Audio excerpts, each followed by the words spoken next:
500 টাকা নোটর বাংলা ইত্তাও নি ভাই জি জি জি আমার আইন নাই রে বাবা ভাই বাংলা থাকলে ধরবা ভালো হইব আমরা বেড়ার মধ্যে আছি নাই রে বাবা ভাই আমার মাছই যা আনছে বাবা একটু দেখাও আমরা ব্রিগেড মাছ আনছি ব্রিগেড তো দেখি রে বাবা ভাই বিকেট মাছ ও দেখো করে বাবা ভাই এই জন্য আচ্ছা দেখছি খুব সুন্দর মাছ একটা রইছে জি জি ফারে গেলা নাইবা খালি খালি ওই একটা রইছে ওই ওই তো একটা মনে হয় বেশি লইছো ও তাহলে একটা দেখছি আচ্ছা আচ্ছা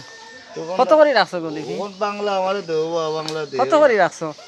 200 টাকা রে 250 টাকা বাহ আচ্ছা হ্যাঁ আমি এই তো গেলাম আরে দিদিম না আপনারে দিদিম না ভাই দাম না আপনার 250 টাকা লইয়া লন্নে বাড়ি না না যাইতা ওই দরহারা ছিল ও দোকান চাই যার কোনো জাত মাছ নাই না আর নাই কোন জাত আর বেশি শেষ আচ্ছা আচ্ছা দোকানদার কাছে দিয়ে দেখি আর দেখতে তুমিও চেষ্টা করিও কি ভাবনি কোনো আতো নাকি তা